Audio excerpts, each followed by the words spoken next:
Hi everyone. അപ്പോൾ നമ്മൾ കഴിഞ്ഞ ക്ലാസ്സിൽ പഠിച്ചത് വരെ നിങ്ങൾ ക്ലാസ് ഒക്കെ കണ്ട് നോട്ട്സ് ഒക്കെ എഴുതി എടുത്തിട്ടുണ്ടായിരുന്നോ? അപ്പോൾ നമ്മൾ ഈ ഇതുവരെ എന്തൊക്കെ പഠിച്ചു എന്നുള്ളത് അപ്പം ഞാനിവിടെ ഇടയ്ക്ക് ക്ലാസ്സുകൾ നിങ്ങൾക്ക് ഇവിടെ ക്ലാസ് എടുക്കുന്നുണ്ട്, അത് അപ്ലോഡ് ചെയ്യുന്നുണ്ട്. പക്ഷേ ഏതെങ്കിലും ക്ലാസ് കാണുമ്പോൾ നിങ്ങൾക്ക് അതിൻ്റെ കണ്ടിന്യൂവേഷൻ അല്ല എന്ന് തോന്നിക്കഴിഞ്ഞാൽ നിങ്ങൾ സാറിനെ കോൺടാക്ട് ചെയ്യണം. കാര്യം നോട്ട് അപ്ലോഡ് ചെയ്യുമ്പോൾ ചിലപ്പോൾ ഏതെങ്കിലും അടുത്ത, അതായത് മീൻസ് എന്താണ്, നിങ്ങൾ കണ്ട ക്ലാസ്സിന് ശേഷമുള്ള ക്ലാസ് ആവണമെന്നില്ല ചിലപ്പോൾ അപ്ലോഡ് ചെയ്യുന്നത്, അത് കഴിഞ്ഞിട്ടുള്ള ക്ലാസ് ആവും. അതായത് ഇടയ്ക്ക് ഒരു ഡിസോർഡർ വന്നാൽ നിങ്ങൾക്ക് ക്ലാസ് മനസ്സിലാവത്തില്ല. അപ്പോൾ അങ്ങനെ എന്തെങ്കിലും പ്രശ്നം നിങ്ങൾക്ക് ഫീൽ ചെയ്ത് കഴിഞ്ഞാൽ സാറിനെ കോൺടാക്ട് ചെയ്ത് അത് ക്ലിയർ ചെയ്യണം. കാര്യം നമ്മൾ അതേ ഓർഡറിൽ തന്നെയാണ് ഇവിടെ പോകുന്നത്. അപ്പോൾ ഏതെങ്കിലും ക്ലാസ് നിങ്ങൾക്ക് മിസ്സാവുകയോ ഇവിടുന്ന് ലിങ്ക് കിട്ടാതിരിക്കുകയോ ഒക്കെ ചെയ്തിട്ട് നിങ്ങൾക്കത് ഫോളോ ചെയ്യാൻ പറ്റുന്നില്ലെങ്കിൽ നിങ്ങൾക്ക് പിന്നീട് അങ്ങോട്ടൊന്നും മനസ്സിലാവത്തില്ല. അപ്പോൾ അതുകൊണ്ട് തന്നെ നിങ്ങൾ ക്ലാസ്സുകൾ കറക്റ്റ് ഓർഡറിൽ കണ്ട് ആ നോട്ട്സ് പ്രിപ്പയർ ചെയ്ത് പോകണം. ഓക്കെ, അപ്പോൾ നോട്ട്സ് ഈ സെക്കൻഡ് ചാപ്റ്റർ നോട്ട്സ് മൊത്തം മുമ്പേ കിട്ടിയിട്ടുണ്ട്. അത് ഈ പഠിക്കുന്ന ഏരിയയ്ക്ക് അനുസരിച്ച് നിങ്ങൾ നോട്ട് കംപ്ലീറ്റ് ചെയ്ത് പോകണം. പിന്നെ എന്തെങ്കിലും ഡൗട്ട്സ് ഉണ്ടെന്നുണ്ടെങ്കിൽ ഇവിടെ ചോദിക്കാം. ഓക്കെ, അപ്പോൾ ഇന്നിപ്പോൾ നമ്മൾ ഇതുവരെ എന്തൊക്കെ പഠിച്ചു എന്നുള്ളത് ഓർമ്മയുണ്ടല്ലോ. ഒരു വലിയ ചാപ്റ്ററാണ്. അതിനകത്ത് എന്താണ് നാഷണൽ ഇൻകം കാൽക്കുലേഷൻ്റെ ഒരു ഏരിയയിലോട്ടാണ് നമ്മൾ പോകുന്നത്. അപ്പോൾ നമ്മൾ അതിന് വേണ്ടിയിട്ട് കുറേ ബേസിക് കോൺസെപ്റ്റ്സ് ഒക്കെ പഠിച്ചിട്ടുണ്ടായിരുന്നു. അപ്പോൾ വലിയൊരു ചാപ്റ്ററാണ്. നമ്മൾ സർക്കുലർ ഫ്ലോ ഓഫ് ഇൻകം, അതൊക്കെ ഇതിൻ്റെ ഒരു പരിധിയിൽ വരുന്ന ഏരിയാസാണ്. അപ്പോൾ ഏറ്റവും ശ്രദ്ധിക്കേണ്ട ഒരു കാര്യം എന്ന് വെച്ചാൽ നമ്മൾ ആ പഠിച്ച GDP, GNP ആ കോൺസെപ്റ്റ്സ് എല്ലാം ബൈ ഹാർട്ട് ചെയ്തിരിക്കണം. അതോടൊപ്പം അതിനകത്ത് personal income, personal disposable income, കുറേ ഏരിയാസ് പഠിച്ചിട്ടുണ്ടായിരുന്നു. അപ്പോൾ അതൊക്കെ നല്ല രീതിയിൽ പഠിച്ചാൽ മാത്രമേ നമുക്ക് ഈ പ്രോബ്ലം മീൻസ് ഈ നാഷണൽ ഇൻകം കാൽക്കുലേഷൻ മെത്തേഡ്സിലോട്ട് പോകാൻ പറ്റത്തുള്ളൂ. അപ്പോൾ അതിന് വേണ്ടിയിട്ടാണ് നമ്മൾ ആദ്യമേ ഇതൊക്കെ പഠിക്കുന്നത്. പിന്നെ അതിനോടൊപ്പം തന്നെ GDP ഡിഫ്ലേറ്റർ ഒക്കെ കഴിഞ്ഞ ക്ലാസ്സിൽ പഠിച്ചതാണ് അല്ലേ. അപ്പോൾ അതൊക്കെ നോട്ട്സ് പ്രിപ്പയർ ചെയ്ത് പഠിക്കുക. ഇനി അപ്പോൾ ഇന്നിപ്പോൾ നമ്മൾ ഒരു പ്രോബ്ലം കൂടെ, അപ്പോൾ കഴിഞ്ഞ ക്ലാസ്സിൽ നമ്മൾ 1-2 പ്രോബ്ലംസ് ചെയ്തിട്ടുണ്ടായിരുന്നു. GDP ഡിഫ്ലേറ്ററിൻ്റെ പ്രോബ്ലവും അതുപോലെ തന്നെ GDP, MB, NNB, FC ഒക്കെ കാൽക്കുലേറ്റ് ചെയ്യുന്ന 1-2 പ്രോബ്ലംസ് പഠിച്ചു. ഇന്നിപ്പോൾ നമ്മൾ ഒരു ഏരിയ കൂടെ, ഇതിപ്പോൾ നമ്മൾ ഇങ്ങനെ ഈ നമുക്ക് റെഗുലർ ക്ലാസ് കിട്ടാത്തത് കൊണ്ടാണ് നമ്മളിങ്ങനെ 1-2 പ്രോബ്ലം മാത്രം ചെയ്ത് പോകുന്നത്. റെഗുലർ ക്ലാസ് ആകുമ്പോൾ നമുക്ക് കുറേ പ്രോബ്ലംസ് ചെയ്യാനുണ്ട്. ഓക്കെ, അപ്പോൾ ഇതിപ്പോൾ നോക്കാം. പേഴ്സണൽ ഇൻകവും പേഴ്സണൽ ഡിസ്പോസിബിൾ ഇൻകവും കാൽക്കുലേറ്റ് ചെയ്യാനുള്ള കുറച്ച് ഡേറ്റാസാണ് തന്നേക്കുന്നത്. ഇത് വെച്ചിട്ട് കാൽക്കുലേറ്റ് ചെയ്യണം. ഒരു പ്രാവശ്യം 5 മാർക്കിന് ചോദിച്ചൊരു ക്വസ്റ്റ്യൻ ആണ്. അപ്പോൾ എന്താണ് പേഴ്സണൽ ഇൻകത്തിൻ്റെ ഇക്വേഷൻ, എന്താണ് പേഴ്സണൽ ഡിസ്പോസിബിൾ ഇൻകത്തിൻ്റെ ഇക്വേഷൻ, അതാണ് നമുക്ക് അറിയേണ്ടത്. അപ്പോൾ പേഴ്സണൽ ഇൻകത്തിൻ്റെ ഇക്വേഷൻ എന്താണ് നമ്മൾ പഠിച്ചിട്ടുള്ളതാണ്. പേഴ്സണൽ ഇൻകം എന്ന് പറഞ്ഞാൽ എന്താണ്, നാഷണൽ ഇൻകത്തിനകത്ത് നിന്ന് എന്ത് ചെയ്യുക, അൺഡിസ്ട്രിബ്യൂട്ടഡ് പ്രോഫിറ്റ്, വിതരണം ചെയ്യപ്പെടാത്ത പ്രോഫിറ്റ് കുറച്ച് അതിനകത്ത് നിന്ന് എന്ത് ചെയ്യുക, interest paid by the household minus interest received by the household പഠിച്ചതാണ് അല്ലേ. അപ്പോൾ പെയ്ഡ് മൈനസ് ഇൻട്രസ്റ്റ് റിസീവ്ഡ്, അതിനകത്ത് നിന്ന് എന്ത് മൈനസ് ചെയ്യുക, കോർപ്പറേറ്റ് ടാക്സ്. കോർപ്പറേറ്റ് ടാക്സ് എന്തുവാന്ന് ഞാൻ പറഞ്ഞിട്ടുണ്ട്. എന്താണ്, വൻകിട ബിസിനസ് സ്ഥാപനങ്ങൾ കൊടുക്കേണ്ടി വരുന്ന നികുതിയാണ് കോർപ്പറേറ്റ് ടാക്സ്. നമ്മൾ പഠിച്ച കാര്യമാണ്. അതിനോടൊപ്പം ഈ പറഞ്ഞ ഇത്രയും കാര്യങ്ങൾ മൈനസ് ചെയ്തിട്ട് ഏതൊക്കെയാണ്, നാഷണൽ ഇൻകത്തിനകത്ത് നിന്ന് അൺഡിസ്ട്രിബ്യൂട്ടഡ് പ്രോഫിറ്റും അതുപോലെ തന്നെ ഹൗസ് ഹോൾഡ് അവരങ്ങോട്ട് അടയ്ക്കേണ്ട ഇൻട്രസ്റ്റും അതുപോലെ തന്നെ അവർക്ക് ഇങ്ങോട്ട് കിട്ടുന്ന പലിശയും ഇല്ലേ, അത് തമ്മിലുള്ള ഡിഫറൻസ് മൈനസ് കോർപ്പറേറ്റ് ടാക്സ്. ഇത്രയും കഴിഞ്ഞിട്ട് അതിനോടൊപ്പം നമ്മൾ എന്ത് ആഡ് ചെയ്യുന്നു, ട്രാൻസ്ഫർ പേയ്മെൻറ്റ്സ് ആഡ് ചെയ്യുന്നെങ്കിൽ അതാണ് എന്തെന്ന് പറഞ്ഞാൽ പേഴ്സണൽ ഇൻകം. അപ്പോൾ പേഴ്സണൽ ഇൻകം എന്ന് പറഞ്ഞു കഴിഞ്ഞാൽ ദേശീയ വരുമാനത്തിനകത്ത് ഈ പറഞ്ഞ ഇത്രയും കാര്യങ്ങൾ മൈനസ് ചെയ്തിട്ട് പിന്നെ വരുന്ന എമൗണ്ട് എന്താണോ അതിനെയാണ് നമ്മൾ എന്ത് പറയുന്നത്, പേഴ്സണൽ ഇൻകം എന്ന് പറയുന്നത്. ഓക്കെ, നമ്മൾ പഠിച്ചിട്ടുള്ള കാര്യമാണ്. അപ്പോൾ ഈ പേഴ്സണൽ ഇൻകം എങ്ങനെ കാൽക്കുലേറ്റ് ചെയ്യും എന്നാണ് നോക്കേണ്ടത്. അപ്പോൾ അതിന് വേണ്ടി നമുക്ക് ക്വസ്റ്റ്യൻ എന്തൊക്കെ തന്നിട്ടുണ്ട്, NDP, FC തന്നിട്ടുണ്ട്, net factor income from abroad തന്നിട്ടുണ്ട്, അൺഡിസ്ട്രിബ്യൂട്ടഡ് പ്രോഫിറ്റ് തന്നിട്ടുണ്ട്, കോർപ്പറേറ്റ് ടാക്സ് തന്നിട്ടുണ്ട്, ഇൻട്രസ്റ്റ് റിസീവ്ഡ് അതുപോലെ തന്നെ ഇൻട്രസ്റ്റ് പെയ്ഡും തന്നിട്ടുണ്ട്, ട്രാൻസ്ഫർ പേയ്മെൻറ്റ്സ് തന്നിട്ടുണ്ട്, പിന്നെ പേഴ്സണൽ ടാക്സും തന്നിട്ടുണ്ട്. അപ്പോൾ ശ്രദ്ധിക്കേണ്ട കാര്യം, നമുക്കിവിടെ 2 കാര്യങ്ങൾ കാൽക്കുലേറ്റ് ചെയ്യണം. ഇപ്പോൾ പേഴ്സണൽ ഇൻകത്തിൻ്റെ ഇക്വേഷനാണ് ഞാനിപ്പോൾ പറഞ്ഞത്, ഇവിടെ എഴുതിയിട്ടുണ്ട്. അടുത്ത പേഴ്സണൽ ഡിസ്പോസിബിൾ ഇൻകം കാൽക്കുലേറ്റ് ചെയ്യണം. പേഴ്സണൽ ഡിസ്പോസിബിൾ ഇൻകം എങ്ങനെയാണ് കാൽക്കുലേറ്റ് ചെയ്യുന്നത്, എന്താ പേഴ്സണൽ ഡിസ്പോസിബിൾ ഇൻകം എന്ന് പറഞ്ഞാൽ, income after the payment of taxes ഇല്ലേ, ടാക്സ് കഴിഞ്ഞതിന് ശേഷം നമ്മുടെ കയ്യിൽ എന്ത് വരും, അത് personal income minus tax payments ആണ് ഇല്ലേ. അതായത് എന്തൊക്കെ വരും, ടാക്സും ഫീസും ഫൈൻസും എല്ലാം ഒഴിവാക്കിയിട്ട് ബാക്കി ഒരാളുടെ കയ്യിൽ എത്ര എമൗണ്ട് വരും എന്നുള്ളതാണ് പേഴ്സണൽ ഡിസ്പോസിബിൾ ഇൻകം കാണിക്കുന്നത്. അപ്പോൾ അത് കാൽക്കുലേറ്റ് ചെയ്യാൻ വേണ്ടിയിട്ടാണ് പേഴ്സണൽ ടാക്സ് നമുക്കിവിടെ തന്നേക്കുന്നത്. അപ്പോൾ ഇതൊക്കെ ഇക്വേഷൻസ് ഒക്കെ നമ്മൾ എഴുതി പഠിച്ചിട്ടുള്ള കാര്യങ്ങളാണ്. അപ്പോൾ ഈ ഡേറ്റ വെച്ചിട്ട് എങ്ങനെ കാൽക്കുലേറ്റ് ചെയ്യും, സിമ്പിളാണ്. നാഷണൽ ഇൻകം വേണ്ടേ, നാഷണൽ ഇൻകത്തിനകത്ത് നിന്നാണല്ലോ നമ്മൾ ഇതെല്ലാം മൈനസ് ചെയ്യുന്നത്. അപ്പോൾ ഈ ഒരു ഡേറ്റയ്ക്കകത്ത് നമ്മൾ നാഷണൽ ഇൻകം കാൽക്കുലേറ്റ് ചെയ്യണം. അപ്പോൾ നാഷണൽ ഇൻകം കാൽക്കുലേറ്റ് ചെയ്യുന്നത് എങ്ങനെയാണ്, നാഷണൽ ഇൻകം കാൽക്കുലേറ്റ് ചെയ്യുന്നത് ഇതിനകത്ത് നിന്ന് ഏതെടുത്താലും നാഷണൽ ഇൻകം കിട്ടും. നാഷണൽ ഇൻകം മീൻസ് എന്താണ് NNBFC അങ്ങനെ എഴുതാമല്ലോ. ഞാനിപ്പോൾ NNBFC എന്ന് തന്നെ എഴുതുവാണ്. NNBFC കിട്ടാൻ ഇതിനകത്ത് ഏത് ആഡ് ചെയ്താൽ NNBFC കിട്ടും നോക്കാം. നമുക്ക് NDPFC ഉണ്ട്. അപ്പോൾ NDPFCയെ NNBFC ആക്കണമെങ്കിൽ എന്ത് വേണം? ഇതൊരു ഡൊമസ്റ്റിക് പ്രോഡക്റ്റാണ്, അതെന്താവണം? ഒരു നാഷണൽ പ്രോഡക്റ്റ് ആവണം. അപ്പോൾ നാഷണൽ പ്രോഡക്റ്റ് ആവണമെന്നുണ്ടെങ്കിൽ വിദേശ വരുമാനം അതിൽ കൺസിഡർ കൂട്ടണം. അപ്പോൾ സോ NDPFCയുടെ കൂടെ net factor income from abroad add ചെയ്താലും നമുക്ക് എന്ത് കിട്ടും? NNBFC കിട്ടും. സോ NDPFC പ്ലസ് എന്താണ് net factor income from abroad. അതായത് ഇപ്പോൾ ഇവിടെ എത്രയാണ്? NDPFC 8000 ആണ്. 8000 പ്ലസ് എത്ര പറയാം? Net factor income from abroad 200 ആണ്. സോ ദാറ്റ് ഈസ് എന്താണ് നാഷണൽ ഇൻകം അഥവാ ദേശീയ വരുമാനം 8200 ആണ് നമുക്ക് കിട്ടി. ഇനി നോക്കുക, അപ്പോൾ ആ 8200 നിന്നാണ് നമുക്ക് എന്ത് ചെയ്യുക? സോ പേഴ്സണൽ ഇൻകം കണ്ടുപിടിക്കുന്നു, നാഷണൽ ഇൻകം നമുക്ക് കിട്ടിക്കഴിഞ്ഞാൽ ഇനി ഇതിനകത്തു നിന്നുള്ള അൺഡിസ്ട്രിബ്യൂട്ടഡ് പ്രോഫിറ്റ് എത്രയാണ്? 1000 ആണ്. 1000 നമുക്ക് ക്വസ്റ്റ്യനിൽ തന്നിട്ടുണ്ട്. ഇൻട്രസ്റ്റ് പെയ്ഡ്, അപ്പോൾ ശ്രദ്ധിക്കേണ്ട കാര്യം interest received by household minus interest paid by household ആണ്. അതാണ് നമ്മുടെ ഇക്വേഷൻ. എന്താണ് ഇൻട്രസ്റ്റ്? അപ്പോൾ ഇതിപ്പോൾ interest received by household 1500, interest paid 1200 എന്ന് കിടപ്പുണ്ട്. അപ്പോൾ നമുക്ക് എന്താ കണ്ടുപിടിക്കേണ്ടത്? ഞാൻ അത് ഈ ഇക്വേഷൻ പഠിപ്പിച്ചപ്പോഴേ ഞാൻ പറഞ്ഞു ഇൻട്രസ്റ്റ് പെയ്ഡ് നമ്മൾ അങ്ങോട്ട് എത്ര, ഒരു ഹൗസ് ഹോൾഡ് എത്ര രൂപ പലിശയായിട്ട് അങ്ങോട്ട് കൊടുക്കുന്നു എന്നുള്ളതിൽ നിന്ന് അവർക്ക് ഇങ്ങോട്ട് കിട്ടുന്ന തുക കുറയ്ക്കുമ്പോഴാണ് നമുക്ക് എന്ത് കിട്ടുന്നത്? ആ ഒരു ഡിഫറൻസ് എമൗണ്ട് കിട്ടുന്നത്. അങ്ങനെയെങ്കിൽ interest paid minus interest received ആണ്. സോ ഇൻട്രസ്റ്റ് പെയ്ഡ് എത്രയാണ്? അത് നമുക്ക് ആദ്യം സോൾവ് ചെയ്യാം. ഇൻട്രസ്റ്റ് പെയ്ഡ് എത്ര വരും? 1200 ആണ്. ഇൻട്രസ്റ്റ് റിസീവ്ഡ് എത്രയാണ്? 1500 ആണ്. സോ നമുക്കറിയാം ഇറ്റ് ഈസ് എന്താണ്? -300 ആണ്. അതായത് പലിശ കൂടുതൽ എന്ത് ചെയ്യുന്നു? അവർ അങ്ങോട്ട് കൊടുക്കുന്ന പലിശയേക്കാൾ അവർക്ക് ഇങ്ങോട്ട് പലിശ കിട്ടുന്നുണ്ട്. സോ അവിടെ എന്താണ്? -300 വരും. ഓക്കെ, അപ്പോൾ ആ difference interest received by household interest paid by household minus interest received by household എന്നുള്ളതിൻ്റെ ആൻസർ എത്ര വരുന്നുണ്ട്? -300 വരും. ഓക്കെ, അപ്പോൾ നമുക്ക് എന്ത് കൊടുക്കാം? മൈനസ്, ഇപ്പോൾ ഇവിടെ ഈ എമൗണ്ടിൽ നിന്ന് മൈനസ് ചെയ്യാനുള്ളത് കൊണ്ട് നമുക്കിത് ബ്രാക്കറ്റിൽ കൊടുക്കാം -300. ദെൻ അത് കഴിഞ്ഞിട്ട് എന്ത് ചെയ്യുക? അതിനകത്ത് നിന്ന് എന്ത് ചെയ്യുക? കോർപ്പറേറ്റ് ടാക്സ് മൈനസ് ചെയ്യുക. കോർപ്പറേറ്റ് ടാക്സ് എത്രയാണ്? 500 എന്ന് ക്വസ്റ്റ്യനിലുണ്ട്. സോ -500. ഓക്കെ, ഇനി അതിനകത്ത് ആഡ് ചെയ്യാനുണ്ട് ട്രാൻസ്ഫർ പേയ്മെൻറ്റ്സ്. ട്രാൻസ്ഫർ പേയ്മെൻറ്റ് എത്രയാണ്? 300 ആണ്. ഓക്കെ, അപ്പോൾ നോക്കുക, സംശയം വരേണ്ട കാര്യമൊന്നുമില്ല. നാഷണൽ ഇൻകം 8200 ആണ്. അതെങ്ങനെ കിട്ടിയെന്നുള്ളത് ചെയ്തിട്ടുണ്ട്. പിന്നെ അത് കഴിഞ്ഞ് എന്താണ്?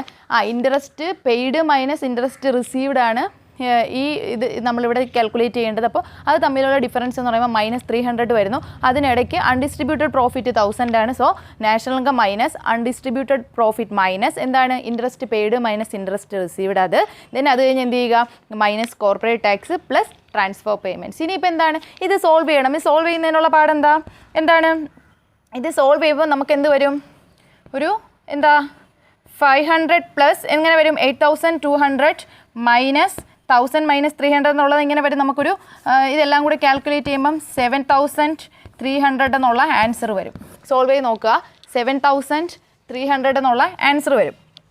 ഇനി നമുക്ക് കണ്ടുപിടിക്കേണ്ട, അപ്പോൾ നോക്കുക, ഇത് ചെയ്ത് നോക്കണം. 8200 മൈനസ് 1000 മൈനസ് ഒരു മൈനസ് ഉണ്ട്, അതുകൊണ്ട് അവിടെ സോൾവ് ആവുന്നതാണ്. ദെൻ 500 പ്ലസ് 300 ഇത് 7300 എന്നുള്ള ആൻസർ വരും. അത് കഴിഞ്ഞിട്ട് നമുക്ക് ഇനി നമ്മളിപ്പോൾ ഒറ്റ സ്റ്റെപ്പേ ചെയ്തുള്ളൂ. ഇത് ഇപ്പോൾ 5 മാർക്കിൻ്റെ ക്വസ്റ്റൻ ആണെങ്കിൽ ഇതൊരു 3 മാർക്കാണ് ഈ ഒരു പേഴ്സണൽ ഇൻകം കാൽക്കുലേറ്റ് ചെയ്യുന്നതിന്. പിന്നെ 2 മാർക്കിന് ഇനി നമുക്ക് വീണ്ടും കാൽക്കുലേറ്റ് ചെയ്യാനുണ്ട് പേഴ്സണൽ ഡിസ്പോസിബിൾ ഇൻകം. അപ്പോൾ പേഴ്സണൽ ഡിസ്പോസിബിൾ ഇൻകം കണ്ടുപിടിക്കുന്നത് ഏത് വെച്ചിട്ടാണ്? പേഴ്സണൽ ഇൻകം വെച്ചിട്ടാണ്. സോ പേഴ്സണൽ ഇൻകത്തിൻ്റെ ആൻസർ നമുക്ക് 7300 കിട്ടിയിട്ടുണ്ട്. അപ്പോൾ അതിനകത്ത് നിന്ന് എന്ത് കണ്ടുപിടിച്ചാൽ മതി? Personal disposable income. അപ്പോൾ അത് എളുപ്പമാണ്. പേഴ്സണൽ ഡിസ്പോസിബിൾ ഇൻകത്തിന് എന്താണ്? പേഴ്സണൽ ഇൻകം മൈനസ് ടാക്സ് ആണ് ഇല്ലേ? Tax and non tax payment എന്നുള്ളതാണ് പേഴ്സണൽ ഡിസ്പോസിബിൾ ഇൻകം. അപ്പോൾ ഇവിടെ നോൺ ടാക്സ് പേയ്മെൻ്റ് ഒന്നും, അതായത് അയാൾ ഫീസോ ഫൈൻസോ എക്സ്ട്രാ ഒന്നും അടയ്ക്കേണ്ടി വരുന്നില്ലെങ്കിൽ എന്താണ്? പേഴ്സണൽ ഡിസ്പോസിബിൾ ഇൻകത്തിനകത്തുനിന്ന് ടാക്സ് കുറച്ചാൽ മതി. അപ്പോൾ സിമ്പിളാണ്. 7300 മൈനസ് 500 അത്രയേ ഉള്ളൂ. അപ്പോൾ അത് 2 മാർക്കിന് നമുക്ക് കിട്ടും. അതുകൂടെ എന്തായാലും ചെയ്ത് കാണിക്കാമേ. ഓക്കെ, നോക്കിയേ, ഇനി പേഴ്സണൽ ഡിസ്പോസിബിൾ ഇൻകം കൂടെ കാൽക്കുലേറ്റ് ചെയ്യാൻ 2 മാർക്കിൻ്റെതാണ്. അപ്പോൾ പേഴ്സണൽ ഡിസ്പോസിബിൾ ഇൻകത്തിൻ്റെ ഇക്വേഷൻ എന്താണ്? പേഴ്സണൽ ഇൻകത്തിനകത്തുനിന്ന് ടാക്സ് പേയ്മെൻറ്റും നോൺ ടാക്സ് പേയ്മെൻറ്റും മൈനസ് ചെയ്യുമ്പോൾ കിട്ടുന്നതാണ് പേഴ്സണൽ ഡിസ്പോസിബിൾ ഇൻകം അല്ലേ? Income after the payment of taxes അല്ലേ? അപ്പോൾ നോക്കുക, പേഴ്സണൽ ഇൻകത്തിനകത്തുനിന്ന് ടാക്സ് പേയ്മെൻറ്റും നോൺ ടാക്സ് പേയ്മെൻറ്റ് എന്ന് പറഞ്ഞാൽ എന്താണ്?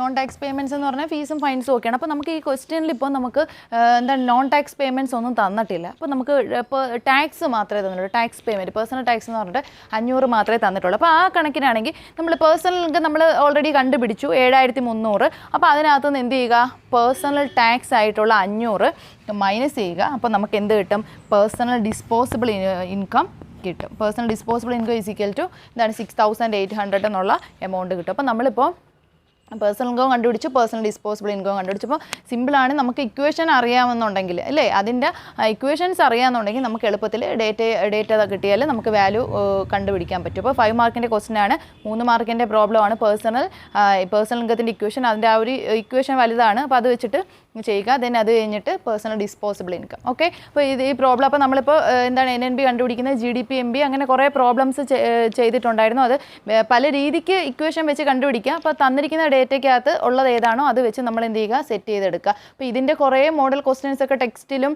ഒക്കെ ഉണ്ടാവും, നിങ്ങൾ അതൊക്കെ ചെയ്ത് പഠിക്കണം കേട്ടോ. അപ്പോൾ നമുക്കിനി അടുത്ത ഏരിയയിലോട്ട് പോവാം. ഓക്കെ, അപ്പോൾ നമ്മൾ അടുത്ത അതായത് ചാപ്റ്റർ നമ്മൾ പഠിച്ചത് തന്നെ, നമ്മുടെ ചാപ്റ്ററിൻ്റെ പേര് തന്നെ എന്താണ്, methods of measuring national income calculation എന്നുള്ള ആണ് നമ്മുടെ ചാപ്റ്ററിൻ്റെ പേര് തന്നെ. അതായത് methods four measuring national income എന്നുള്ള ഈ ഒരു ഏരിയ പഠിക്കാൻ വേണ്ടിയിട്ടാണ് നമ്മൾ ഇത്രയും കാര്യങ്ങൾ, ഈ പ്രോബ്ലംസ് ആണെങ്കിലും ബാക്കിയെല്ലാം പഠിച്ചു വന്നത്. സോ നോക്കുക, അപ്പോൾ നാഷണൽ ഇൻകം എന്താണെന്നുള്ളത് ഇനിയിപ്പോൾ നിങ്ങൾക്ക് പറഞ്ഞു തരേണ്ട കാര്യമില്ല, നമ്മൾ പഠിച്ച കാര്യമാണ്. അപ്പോൾ ഈ നാഷണൽ ഇൻകം കാൽക്കുലേറ്റ് ചെയ്യുന്നതിന് എന്താണ് 3 മെത്തേഡ്സ് കോമൺലി യൂസ് ചെയ്യുന്നുണ്ട്. അപ്പോൾ ഈ 3 മെത്തേഡ്സും യൂസ് ചെയ്യുന്നതിൻ്റെ ഒരു കാര്യം എന്ന് പറഞ്ഞു കഴിഞ്ഞാൽ നമ്മൾ സർക്കുലർ ഫ്ലോ പഠിച്ചപ്പോൾ നമ്മൾ പറഞ്ഞ കാര്യമാണ്. അപ്പോൾ ഇതിൻ്റെ ഒരു ഇൻട്രൊഡക്ഷൻ നിങ്ങൾക്ക് വളരെ മുൻപേ ഞാൻ തന്നിട്ടുള്ളതാണ്. അപ്പോൾ എന്താണെന്ന് വെച്ചാൽ ശ്രദ്ധിക്കുക, നാഷണൽ ഇൻകം എന്ന് പറഞ്ഞാൽ എന്താണ്, ഒരു രാജ്യത്തിൻ്റെ എന്താണ് ഒരു വർഷത്തെ വരുമാനം എങ്ങനെ കാൽക്കുലേറ്റ് ചെയ്യുക എന്നുള്ളതാണ്. അപ്പോൾ what is the difference between GDP and national income എന്ന് പറഞ്ഞാൽ നിങ്ങൾക്കറിയാം, GDP എന്ന് പറഞ്ഞാൽ എന്താണ്, ആഭ്യന്തര ഉൽപ്പന്നങ്ങളുടെ ഒരു രാജ്യത്തെ മൊത്തം എന്താണ് ഉൽപ്പാദനം കണക്ക് മാത്രമാണ് GDP കാണിക്കുന്നത്. NNB എന്ന് പറഞ്ഞു കഴിഞ്ഞാൽ എന്താണ്, ആ വിദേശത്തു നിന്നുള്ള നമ്മുടെ രാജ്യത്തേക്ക് വരുന്ന പണം അല്ലേ, നമ്മുടെ രാജ്യത്ത് നിന്ന് പുറത്തു പോയി ജോലി ചെയ്യുന്ന ആൾക്കാർ രാജ്യത്തേക്ക് അയക്കുന്ന പണം. അതായത് കുറച്ചുകൂടെ ക്ലിയർ ചെയ്ത് പറഞ്ഞു കഴിഞ്ഞാൽ net factor income from abroad കൂടെ ആഡ് ചെയ്തിട്ട് വരുന്നുണ്ട്. അതിനകത്ത് നിന്ന് തന്നെ എന്താണ് മാർക്കറ്റ് പ്രൈസ് ഒക്കെ അവോയ്ഡ് ചെയ്ത് നമ്മൾ ഫാക്ടർ കോസ്റ്റിലാണ് കണക്കാക്കുന്നത് ഒക്കെ പറഞ്ഞു. അപ്പോൾ ദാറ്റ് ഈസ് NNBFC. അപ്പോൾ NNBFC എങ്ങനെ നമ്മൾ കാൽക്കുലേറ്റ് ചെയ്യുന്നു എന്ന് പറഞ്ഞു കഴിഞ്ഞാൽ 3 മെത്തേഡാണ് ഇവിടെ ഉപയോഗിക്കുന്നത്. അപ്പോൾ എന്താണ് ഒരു രാജ്യത്തിൻ്റെ ദേശീയ വരുമാനം കണക്കാക്കുന്നത് 3 മെത്തേഡ് ഉപയോഗിച്ചെന്ന് പറഞ്ഞു കഴിഞ്ഞാൽ നമുക്കറിയാം, നമ്മൾ സർക്കുലർ ഫ്ലോയിൽ പഠിച്ചതാണ്. സർക്കുലർ ഫ്ലോയിൽ നമ്മൾ അവിടെ എമേർജ് ചെയ്ത് വന്നിട്ട് 3 പ്രധാനപ്പെട്ട ആശയങ്ങൾ എന്തൊക്കെയാണ്. പ്രൊഡക്ഷൻ അവിടെ എന്ത് ചെയ്യുന്നു, ഇൻകം ജനറേറ്റ് ചെയ്യപ്പെടുന്നു അല്ലേ. അതായത് എന്താണ് ഹൗസ് ഹോൾഡ് അവരുടെ സർവീസസ് ആർക്ക് കൊടുക്കുന്നുണ്ട്, ആ ഫോമിന് കൊടുക്കുമ്പോൾ ഫോം തിരിച്ച് അവിടെ എന്ത് കൊടുക്കുന്നു, ഇൻകം കൊടുക്കുന്നുണ്ട് അല്ലേ. അവർക്ക് remuneration means in the form of rent, wage, interest, profit അങ്ങനെ അല്ലേ. അപ്പോൾ അവിടെ എന്താണ് നടക്കുന്നത്, ഉൽപ്പാദനം നടക്കുമ്പോൾ അവിടെ എന്ത് ക്രിയേറ്റ് ചെയ്യപ്പെടുന്നുണ്ട്, ഇൻകം ജനറേറ്റ് ചെയ്യപ്പെടുന്നുണ്ട്. That income generation leads to, അത് എന്തിലേക്ക് നയിക്കുന്നു, സ്പെൻഡിങ് ക്രിയേറ്റ് ചെയ്യുന്നു അല്ലേ. ദാറ്റ് മീൻസ് അവിടെ എക്സ്പെൻഡിച്ചർ വരുന്നു അല്ലേ. ഇപ്പോൾ എനിക്ക് ജോലി ചെയ്യുമ്പോൾ എനിക്ക് സാലറി കിട്ടുവാണ്, ഞാൻ ഈ സാലറി എന്താണ് ചുമ്മാ കൈവച്ചുകൊണ്ടിരിക്കണം, ഞാൻ സ്പെൻഡ് ചെയ്യും, എനിക്ക് ആവശ്യമുള്ള സാധനങ്ങൾ വാങ്ങണ്ടേ, അപ്പോൾ ഞാൻ സാധനങ്ങൾ വാങ്ങാൻ ഉപയോഗിക്കും. അപ്പോൾ ഞാൻ സാധനങ്ങൾ എൻ്റെ കൺസംഷൻ അവിടെ നടക്കുമ്പോൾ ഞാൻ സാധനങ്ങൾ പർച്ചേസ് ചെയ്യുമ്പോൾ ഈ ക്യാഷ് ആർക്ക് പോവുകയാണ്, പ്രൊഡ്യൂസറിൻ്റെ കയ്യിലേക്ക് ഇത് എത്തപ്പെടുകയാണ് ഒരു രീതിയിൽ അല്ലെങ്കിൽ മറ്റൊരു രീതിയിൽ അല്ലേ. അപ്പോൾ അയാൾ വീണ്ടും എന്ത് ചെയ്യാറുണ്ട്, പ്രൊഡക്ഷൻ നടത്തും അല്ലേ, വീണ്ടും വരുമാനം കിട്ടുന്നു, അപ്പോൾ അത് ഉപയോഗിച്ച് പ്രൊഡക്ഷൻ നടക്കുന്നു. അപ്പോൾ പ്രൊഡക്ഷൻ നടക്കുമ്പോൾ എന്നെപ്പോലുള്ള ഒരുപാട് ആൾക്കാർക്ക് എന്താണ് ആ പ്രൊഡക്ഷൻ പർപ്പസിൽ ഇൻവോൾവ് ആകുമ്പം വരുമാനം കിട്ടുകയാണ്. വീണ്ടും ഈ വരുമാനം കിട്ടുമ്പോൾ എന്നെപ്പോലുള്ളവർ എന്താ ചെയ്യുക, ഞാൻ വീണ്ടും സ്പെൻഡിങ്. അപ്പോൾ ഇതൊരു സർക്കുലർ പ്രോസസ്സാണ്. ഇതാണ് നമ്മൾ സർക്കുലർ ഫ്ലോ ഓഫ് ഇൻകത്തിൽ പഠിച്ചത് അല്ലേ. പ്രൊഡക്ഷൻ ക്രിയേറ്റ്സ് ഇൻകം, ഇവിടെ എന്താണ് production that leads to income leads to spending അല്ലേ. ഇത് നമ്മൾ പഠിച്ചതാണ്. അപ്പോൾ ഈ ഒരു പ്രോസസ്സാണ്, that means spending means expenditure. അപ്പോൾ ഈ ഒരു കേസാണ് നമ്മൾ സർക്കുലർ ഫ്ലോയിൽ പഠിച്ചത് അല്ലേ.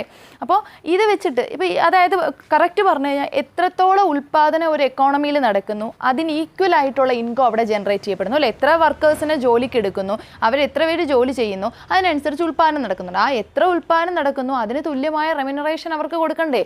സോ പ്രൊഡക്ഷൻ ഈക്വൽ ആയിട്ടുള്ള ഇൻകം എക്കോണമിയിൽ രൂപപ്പെടുന്നു. ആ എത്ര വരുമാനം ജനറേറ്റ് ചെയ്യപ്പെടുന്നു അത്രയും എമൗണ്ട് എന്ത് ചെയ്യുന്നുണ്ട്, എക്സ്പെൻഡിച്ചറായിട്ട് അതായത് സ്പെൻഡിങ് നടക്കുന്നുണ്ട്. അതായത് സ്പെൻഡിങ് എന്ന് പറഞ്ഞാൽ ആരെയൊക്കെയാണ്, ഗവൺമെൻറ് സ്പെൻഡ് ചെയ്യുന്നില്ലേ, ഗവൺമെൻറ്റിന് സ്പെൻഡിങ് ഇല്ലേ, ഗവൺമെൻറ് ഈ ചെയ്യുന്ന വെൽഫെയർ ആക്ടിവിറ്റീസ് എല്ലാം അവിടുത്തെ ജനങ്ങൾക്ക് വേണ്ടിയിട്ടാണ് അല്ലേ. ഗവൺമെൻറ് നമുക്ക് എന്തൊക്കെ കാര്യങ്ങളാണ് ചെയ്തത്, അപ്പോൾ അവർക്ക് ചിലവില്ലേ. ഏറ്റവും കൂടുതൽ എമൗണ്ട് ഗവൺമെൻറ്റിൻ്റെ ബഡ്ജറ്റ് തന്നെ അവർ ഫിക്സ് ചെയ്യുന്നത് എങ്ങനെയാണ്, ഇപ്പോൾ നമ്മൾ ആസ് എ ഹൗസ് ഹോൾഡ് നമ്മൾ എങ്ങനെയാണ് കാര്യങ്ങൾ, നമ്മുടെ ഒരു മന്ത്ലി നമ്മൾ കാര്യങ്ങൾ പ്ലാൻ ചെയ്യുന്നത് എങ്ങനെയാണ്, നമ്മുടെ വരുമാനം നോക്കിയിട്ടാണ് നമ്മൾ ചിലവ് ചെയ്യുന്നത് അല്ലേ. നമുക്ക് മാസം 5000 രൂപ വരുമാനം ഉണ്ടെങ്കിൽ അതിനനുസരിച്ച് ഇത്ര രൂപ ഇന്ന കാര്യത്തിന് ചെയ്യണമെന്ന് കരുതിയാണ് നമ്മൾ മാറ്റി വയ്ക്കുന്നത്. പക്ഷേ ഗവൺമെൻറ് എങ്ങനെയാണ്, നമ്മൾ കഴിഞ്ഞ വർഷം പഠിച്ചിട്ടുള്ളതാണ്. ഗവൺമെൻറ് എന്താ ചെയ്യുക, ആദ്യം അവരുടെ ചിലവുകൾ കണക്കാക്കും. ഇന്ന മേഖലയിൽ ഇത്ര കാശ് മുടക്കി ഇന്ന പദ്ധതികൾ ചെയ്യാനുണ്ട്, അപ്പോൾ അവിടെ ഇത്ര രൂപ മാറ്റി വെക്കണം അല്ലേ, എന്താണ് കാര്യത്തിന് വേണ്ടിയിട്ട്. അല്ലെങ്കിൽ ഇപ്പോൾ നമ്മുടെ സ്കൂളുകളെല്ലാം ഹൈടെക്കായി അല്ലേ, നമ്മുടെ കേരളമാണ് അങ്ങനെ അതിൽ ഫസ്റ്റ് സ്റ്റേറ്റ് അല്ലേ, അങ്ങനെ എല്ലാ ഗവൺമെൻറ് സ്കൂളുകളും ഹൈടെക്കായി മാറിയ ഫസ്റ്റ് സംസ്ഥാനം നമ്മുടെ കേരളമാണ്. നിങ്ങൾ അറിഞ്ഞില്ലേ? ഇപ്പോൾ അങ്ങനെ ഓരോ മേഖലയ്ക്ക് വേണ്ടിയിട്ട് നമ്മുടെ ഗവൺമെൻറ് എന്ത് ചെയ്യുന്നുണ്ട്, ക്യാഷ് നീക്കി വെക്കുന്നുണ്ട്. അപ്പോൾ അതിന് ശേഷമാണ് ഇതിനൊക്കെയുള്ള ഈ ചിലവിനൊക്കെയുള്ള വരുമാനം എവിടെ നിന്ന് കണ്ടെത്തണം. അപ്പോൾ അതിൻ്റെ സോഴ്സ് ഓഫ് ഏർണിങ്സ് ഇങ്ങനെയാവണം, ടാക്സ് കൂട്ടണം അല്ലെങ്കിൽ മറ്റു കാര്യങ്ങളല്ലേ. അപ്പോൾ ടാക്സ് ആണ് അവരുടെ പ്രധാനപ്പെട്ട അല്ലേ, ടാക്സും ഫീസും ഫൈൻസും ഒക്കെയാണ് അവരുടെ പ്രധാനപ്പെട്ട സോഴ്സ് ഓഫ് ഇൻകം. നമ്മൾ ഈ വർഷം അത് ഡീറ്റെയിൽ ആയിട്ട് പഠിക്കുന്നുണ്ട്, കഴിഞ്ഞ വർഷവും നിങ്ങൾക്ക് അറിയുന്ന കാര്യമാണ്. അപ്പോൾ അങ്ങനെ എന്താണ്, അപ്പോൾ ഗവൺമെൻറ്റിന് ചിലവുണ്ട്. പിന്നെന്താണ്, ഹൗസ് ഹോൾഡ്സിന് അല്ലേ, നമ്മളെ പോലെയുള്ള എന്താണ് ഹൗസ് ഹോൾഡ്സിന്, നമ്മുടെ വീട്ടമ്മയ്ക്ക് അല്ലെങ്കിൽ നമ്മുടെ ഫാമിലിക്ക് ഒരുപാട് ചിലവുകളുണ്ട്. പിന്നെന്താണ്, ബിസിനസ് എൻ്റർപ്രൈസസിന്, ഫേംസിന് അല്ലേ, വ്യാപാര സ്ഥാപനങ്ങൾക്ക് ചിലവുണ്ട്. അതങ്ങനെ പിന്നെ അതുപോലെ എക്സ്പോർട്ട് ഇമ്പോർട്ടൊക്കെ നടക്കുമ്പോൾ ഉണ്ടാകുന്ന ചിലവുണ്ട്. ഇങ്ങനെ പലതരത്തിലുള്ള ചിലവുകൾ വരാം. അപ്പോൾ ഇതെല്ലാം എന്താണ്, എക്സ്പെൻഡിച്ചറാണ്. അപ്പോൾ എത്രത്തോളം ഉൽപ്പാദനം നടക്കുന്നു അതിന് തുല്യമായിട്ട് എക്കോണമിയിൽ വരുമാനം ജനറേറ്റ് ചെയ്യപ്പെടുന്നു, അതിന് തുല്യമായിട്ട് എന്ത് സംഭവിക്കുന്നു, സ്പെൻഡിങ് ഉണ്ടാകുന്നു. അപ്പോൾ ഉൽപ്പാദനത്തിൻ്റെ അതേ അളവിൽ എന്ത് ചെയ്യുന്നുണ്ട്, വരുമാനവും ഉണ്ടാകുന്നു, അതേ അളവിൽ എന്തുണ്ടാകുന്നു, ചിലവും ഉണ്ടാകുന്നു. അപ്പോൾ നമുക്ക് ദേശീയ വരുമാനം കണക്കാക്കാൻ ഈ 3 രീതിയിൽ ഒരു രീതി ചെയ്താൽ പോരെ. അതായത് ഒരു രാജ്യത്തിൻ്റെ മൊത്തം ഉൽപ്പാദനത്തിൻ്റെ ടോട്ടൽ എടുത്താലും, ഒരു രാജ്യത്തെ മൊത്തം വരുമാനത്തിൻ്റെ ടോട്ടൽ എടുത്താലും, ഒരു രാജ്യത്തെ മൊത്തം ചെലവിൻ്റെ ടോട്ടൽ എടുത്താലും കിട്ടുന്ന തുക തുല്യമാണെങ്കിൽ ഇതിൽ 3-ൽ ഏതെങ്കിലും ഒരു മെത്തേഡ് എടുത്താൽ പോരെ. അല്ലെങ്കിൽ 3ഉം എന്താണ് തുല്യമാണെങ്കിൽ 3 മെത്തേഡ് നമുക്ക് നാഷണൽ ഇൻകം കാൽക്കുലേറ്റ് ചെയ്യാൻ ഉപയോഗിക്കാം അല്ലേ. ഒരു രാജ്യത്തെ എന്താണ് ഒരു വർഷം ഉൽപ്പാദിപ്പിക്കപ്പെടുന്ന മൊത്തം സാധനങ്ങളും സേവനങ്ങളുമാണ് നമ്മൾ ദേശീയ വരുമാനമായിട്ട് പറയുന്നത് അല്ലേ. അതായത് വിദേശത്തു നിന്നുള്ള ഇത് കൂടെ ഇൻക്ലൂഡ് ചെയ്തുകൊണ്ട്. അപ്പോൾ അങ്ങനെയാണെങ്കിൽ മൊത്തം പ്രൊഡക്ഷൻ്റെ ടോട്ടലിനോടൊപ്പം എന്തുകൂടെ നമ്മൾ ആഡ് ചെയ്താൽ മതി, net factor income from abroad add ചെയ്താൽ മതി പോരെ. അല്ലെങ്കിൽ ഒരു രാജ്യത്തെ മൊത്തം വരുമാനം, മൊത്തം ഒരു രാജ്യത്ത് എന്താണ് ഏൺ ചെയ്യുന്ന ഇൻകത്തിൻ്റെ കൂടെ net factor income from abroad add ചെയ്താൽ പോരെ, ദേശീയ വരുമാനം ആവത്തില്ലേ. അപ്പോൾ ഒരു രാജ്യത്തെ പ്രൊഡക്ഷൻ്റെ ടോട്ടൽ എന്ന് പറയുമ്പോൾ അത് അവിടുത്തെ GDP ആണ് അല്ലേ. ഒരു രാജ്യത്തെ മൊത്തം വരുമാനത്തിൻ്റെ ടോട്ടൽ എന്ന് പറഞ്ഞാൽ അതും GDP ആണ്. കാര്യം എന്താ, പ്രൊഡക്ഷൻ ഈക്വൽ അല്ലേ ഇൻകം. സോ അതും നമുക്ക് ടോട്ടൽ GDP ആയിട്ട് പറയാം. ഇനി മൊത്തം ചിലവെടുത്താലും എന്താണ്, അതും ടോട്ടൽ GDP ആണ് അല്ലേ. ഇതിൻ്റെയൊക്കെ കൂടെ നമ്മൾ എന്ത് ചെയ്യുവാണ്, net factor income from abroad add ചെയ്ത് കഴിഞ്ഞാൽ എന്ത് കിട്ടിക്കഴിഞ്ഞു, നാഷണൽ ഇൻകം കിട്ടിക്കഴിഞ്ഞു. അപ്പോൾ ഈ പ്രൊഡക്ഷൻ്റെ ടോട്ടൽ എടുത്ത് അതിൻ്റെ കൂടെ NNB-FC ആഡ് ചെയ്താലും, ഇൻകത്തിൻ്റെ ടോട്ടൽ എടുത്തിട്ട് നമ്മൾ ഓപ്പറേറ്റിംഗ് സർപ്ലസ് എന്ന് പറയും, നമ്മൾ പഠിക്കുന്നുണ്ട്. അപ്പോൾ അതിൻ്റെ ടോട്ടൽ എടുത്ത് അതിനകത്ത് എന്താണ് net factor income from abroad add ചെയ്താലും എന്താണ് ഇൻകം എന്താണ് നാഷണൽ ഇൻകം കിട്ടും. അതേപോലെ തന്നെ എന്താണ് സ്പെൻഡിങ്ങിനോടൊപ്പം എന്താണ് net factor income from abroad add ചെയ്താൽ NNB-FC കിട്ടും. സോ അതുകൊണ്ടാണ് നമ്മൾ 3 മെത്തേഡ്സ് ഉപയോഗിക്കുന്നത്. ഇതിൽ ഏതാണ് ഒരു രാജ്യത്തിന് ബെറ്റർ എന്ന് തോന്നുന്നാൽ ആ മെത്തേഡ് അഡോപ്റ്റ് ചെയ്തുകൊണ്ട് നാഷണൽ ഇൻകം കാൽക്കുലേറ്റ് ചെയ്യാം. ഓക്കെ, അപ്പോൾ ഇനി നമുക്കിത് ഓരോ മെത്തേഡിനെയും ഡീറ്റെയിൽ ആയിട്ട് പഠിക്കേണ്ട കാര്യമുണ്ട്. അപ്പോൾ ഫസ്റ്റ് വൺ പേര് നോക്കാം, പേര് പറഞ്ഞു പോകാം. പ്രോഡക്റ്റ് മെത്തേഡ് അഥവാ ഔട്ട്പുട്ട് മെത്തേഡ് അല്ലെങ്കിൽ വാല്യൂ ആഡഡ് മെത്തേഡ് അല്ലെങ്കിൽ പ്രൊഡക്ഷൻ മെത്തേഡ് എന്നൊക്കെ പറയും. ഇപ്പോൾ നോക്കുക, പ്രോഡക്റ്റ് മെത്തേഡ് അഥവാ ഔട്ട്പുട്ട് മെത്തേഡ് അഥവാ വാല്യൂ ആഡഡ് മെത്തേഡ്. അപ്പോൾ in this method national income is considered as production total. എന്ന് വെച്ചാൽ എന്താണ്, ഈ മെത്തേഡിൽ നാഷണൽ ഇൻകം കണക്കാക്കുന്നത് എന്താണ്, ഒരു രാജ്യത്തെ എല്ലാ ഉൽപ്പാദനത്തിൻ്റെയും ടോട്ടലായിട്ടാണ് കണക്കാക്കുന്നത്. അതായത് നമ്മൾ ഈ മൂന്ന് മെത്തേഡിലും നമ്മൾ ഫസ്റ്റ് സ്റ്റെപ്പായിട്ട് കണക്കാക്കുന്നത് നമ്മൾ എക്കോണമിയെ സെക്ടർ വൈസ് ക്ലാസിഫിക്കേഷൻ നടത്തും. എന്താണ് സെക്ടർ വൈസ് ക്ലാസിഫിക്കേഷൻ? എല്ലാത്തിലും നമ്മൾ പറയേണ്ട ഒരു കാര്യമാണ്. What is sector vice classification എന്ന് പറഞ്ഞാൽ എന്താണ്? സെക്ടർ വൈസ് ക്ലാസിഫിക്കേഷൻ നമുക്കറിയാം, നമ്മൾ കൊച്ചു ക്ലാസ്സിലും പഠിച്ചു, കഴിഞ്ഞ വർഷം മൊത്തം പഠിച്ചു. എന്താണ് സെക്ടേഴ്സ് ഏതൊക്കെയാണ്? Agriculture sector, industrial sector, then service sector. ഈ 3 സെക്ടേഴ്സ് ആയിട്ട് തിരിക്കും. ഒരു രാജ്യത്തിൻ്റെ മൊത്തം കാര്യങ്ങൾ ഈ 3 സെക്ടേഴ്സിൽ വന്നു കഴിഞ്ഞു അല്ലേ. അപ്പോൾ agriculture sector, industrial sector, service sector ഇങ്ങനെ കാറ്റഗറൈസ് ചെയ്യുന്നു. ഓക്കെ, ഈ 3 മെത്തേഡിൽ നമ്മൾ ആദ്യം കൺസിഡർ ചെയ്യുന്നത് എങ്ങനെ, എന്നിട്ട് ഓരോ സെക്ടറിൽ ഇപ്പം പ്രോഡക്റ്റ് മെത്തേഡ് അല്ലെങ്കിൽ ഔട്ട്പുട്ട് മെത്തേഡ് അല്ലെങ്കിൽ വാല്യൂ ആഡഡ് മെത്തേഡ് എന്നുള്ള മെത്തേഡാണെങ്കിൽ അഗ്രികൾച്ചർ സെക്ടറിനകത്ത് നിന്ന് കിട്ടുന്ന എന്താണ് ഫൈനൽ ഔട്ട്പുട്ട് എത്ര, അല്ലെങ്കിൽ അഗ്രികൾച്ചർ സെക്ടറിൻ്റെ കോൺട്രിബ്യൂഷൻ എത്ര, അവിടുത്തെ ഉൽപ്പാദനത്തിൻ്റെ സം എത്രയാണ്, ഇൻഡസ്ട്രിയൽ സെക്ടറിലെ ഉൽപ്പാദനത്തിൻ്റെ ടോട്ടൽ എത്ര, സേവന മേഖല സർവീസ് സെക്ടറിൻ്റെ ഉൽപ്പാദനത്തിൻ്റെ ടോട്ടൽ എത്രയും. അപ്പോൾ അതെത്രയും കൂടെ കൂട്ടുമ്പോൾ നമുക്ക് കിട്ടുന്നതാണ് GDP-MB. ഓക്കെ, ഈ GDP-MBയുടെ കൂടെ നമ്മൾ എന്ത് ചെയ്യുന്നു, net factor income from abroad കൂടെ ആഡ് ചെയ്യുമ്പോൾ നമുക്ക് എന്ത് കിട്ടും? GNP-MB കിട്ടും. അതൊരു നാഷണൽ പ്രോഡക്റ്റ് ആയിട്ട് മാറും. അതിനകത്ത് നമുക്ക് ഡിപ്രീസിയേഷൻ മൈനസ് ചെയ്താൽ എന്ത് കിട്ടും? GNP-MBക്കകത്ത് നിന്ന് ഡിപ്രീസിയേഷൻ മൈനസ് ചെയ്ത് കഴിഞ്ഞാൽ നമുക്ക് NNP-MB കിട്ടും. വീണ്ടും MB ആണ്. അപ്പോൾ എന്ത് ചെയ്യണം? MBക്കകത്ത് നിന്ന് നെറ്റ് ഇൻഡയറക്റ്റ് ടാക്സ് കുറച്ച് കഴിഞ്ഞാൽ നമുക്ക് NNB-FC കിട്ടും അല്ലേ. ഇപ്പോൾ സിംപ്ലി ഞാൻ ആ ഒരു ഇത് പറഞ്ഞതാണ്. അപ്പോൾ ഈ മൂന്നും കൂടെ ആഡ് ചെയ്യുമ്പോൾ ഈ 3 സെക്ടറിൻ്റെയും പ്രൊഡക്ഷൻ്റെ ടോട്ടൽ, കാർഷിക മേഖലയിലെ ഉൽപ്പാദനം ഇത്ര കോടി, വ്യാവസായിക മേഖലയിലെ ഉൽപ്പാദനം ഒരു വർഷത്തെ കണക്കാണ്, ഈ വർഷം ഇത്ര കോടി, സേവന മേഖലയിലെ ഉൽപ്പാദനം ഈ വർഷം ഇത്ര കോടി, ഇതിൻ്റെ 3ൻ്റെയും കൂടെ ടോട്ടൽ എടുക്കുന്നതാണ് GDP, ആഭ്യന്തര ഉൽപ്പന്നം അല്ലേ. അതെടുത്തിട്ട് അപ്പോൾ GDP ആ കിട്ടുന്നത് നമുക്ക് GDP MB ആണെന്ന് കൺസിഡർ ചെയ്താൽ, GDP MB ആണെന്നിരിക്കട്ടെ. ഈ GDP MBയുടെ കൂടെ നമ്മൾ എന്ത് ചെയ്യുന്നു, നമുക്ക് NNP-FC നമുക്ക് പോകേണ്ടത്, ദേശീയ വരുമാനമാണ് കണക്കാക്കേണ്ടത്. അപ്പോൾ ഈ GDP MBയുടെ കൂടെ നമുക്ക് എന്ത് ചെയ്യാം, net factor income from abroad add ചെയ്യാം. അപ്പം കറക്റ്റ് ഇതിൻ്റെ ഒരു സ്റ്റെപ്പ് എന്ന് പറഞ്ഞു കഴിഞ്ഞാൽ, ഫസ്റ്റ് സ്റ്റെപ്പ് എന്ന് പറഞ്ഞാൽ എപ്പോഴും പ്രോബ്ലം ചെയ്യുമ്പോഴത്തേക്ക്, അതായത് ഈ നാഷണൽ ഇൻകം കാൽക്കുലേറ്റ് ചെയ്യുന്ന മെത്തേഡ് ഇതാണ്. ഫസ്റ്റ് സ്റ്റെപ്പ് സെക്ടർ വൈസ് ക്ലാസിഫിക്കേഷനാണ്. ഇങ്ങനെ സെക്ടറായിട്ട് കാറ്റഗറൈസ് ചെയ്ത് ഇതിൽ 3-ൽ ഏതാണെങ്കിലും നമ്മൾ ആദ്യം എക്കോണമി സെക്ടറായിട്ട് നമുക്ക് എളുപ്പത്തിൽ കണക്ക് കിട്ടാൻ വേണ്ടി, കാർഷിക മേഖലയുടെ കോൺട്രിബ്യൂഷൻ ഇത്ര, വ്യാവസായിക മേഖലയുടെ കോൺട്രിബ്യൂഷൻ ഇത്ര, സേവന മേഖലയുടെ കോൺട്രിബ്യൂഷൻ ഇത്ര, ഇങ്ങനെ 3ൻ്റെയും കൂടെ ടോട്ടൽ എടുക്കുന്നു. ദാറ്റ് ഈസ് എന്താണ്, അപ്പോൾ ആ 3ൻ്റെയും കൂടെ കോൺട്രിബ്യൂഷൻ നമുക്ക് GDP ആണെന്ന് പറയാം, GDP MB. ഓക്കെ, ഇനി ഇതിൻ്റെ സെക്കൻഡ് സ്റ്റെപ്പ് എന്ന് പറഞ്ഞു കഴിഞ്ഞാൽ എന്താണ് പറയുന്നത് അറിയാമോ, കാൽക്കുലേഷൻ ഓഫ് NDP ആണ്. NDP എന്ന് പറഞ്ഞാൽ എന്താണ്, നെറ്റ് ഡൊമസ്റ്റിക് പ്രോഡക്റ്റ്. അപ്പോൾ ഞാൻ നേരത്തെ പറഞ്ഞ പോലെ നമുക്ക് എന്താണ് ഇതിൻ്റെ കൂടെ ഈ ഒരു സ്റ്റേജിൽ തന്നെ എന്താണ് net factor income from abroad add ചെയ്യാം. ഓക്കെ, അതിവിടെ നിൽക്കട്ടെ. നോക്കിയേ, ഇതിപ്പോൾ സെക്കൻഡ് സ്റ്റെപ്പ് എന്ന് പറഞ്ഞാൽ ഈ സെക്ടർ വൈസ് ക്ലാസിഫിക്കേഷൻ പോലെ തന്നെ സെക്കൻഡ് സ്റ്റെപ്പ് എന്ന് പറഞ്ഞു കഴിഞ്ഞാൽ എന്താണ്, കാൽക്കുലേഷൻ ഓഫ് NDP. NDP എങ്ങനെ കണ്ടുപിടിക്കും, GDPക്കകത്തുനിന്ന് NDP എങ്ങനെയാണ് കണ്ടുപിടിക്കുന്നത്, വെരി സിമ്പിൾ, GDP മൈനസ് ഡിപ്രീസിയേഷനാണ് NDP. ഓക്കെ, ഇതിപ്പോൾ ഞാൻ നിങ്ങൾക്കൊരു ബേസിക് ഐഡിയയ്ക്ക് വേണ്ടി പറയുവാണ്. അപ്പോൾ ഈ GDP MB ആണ് നമുക്ക് 3 സെക്ടറിൽ നിന്നും കൂടെ കിട്ടിയത്, മൈനസ് ഡിപ്രീസിയേഷൻ കൊടുത്തു. അപ്പോൾ നമുക്ക് എന്ത് കിട്ടി, NDP കിട്ടി അല്ലേ, NDP MB കിട്ടി, ആണോ, NDP MB കിട്ടി. ഇത് നമ്മൾ മുമ്പ് പഠിച്ച കാര്യങ്ങളാണ്. NDP MB കിട്ടി.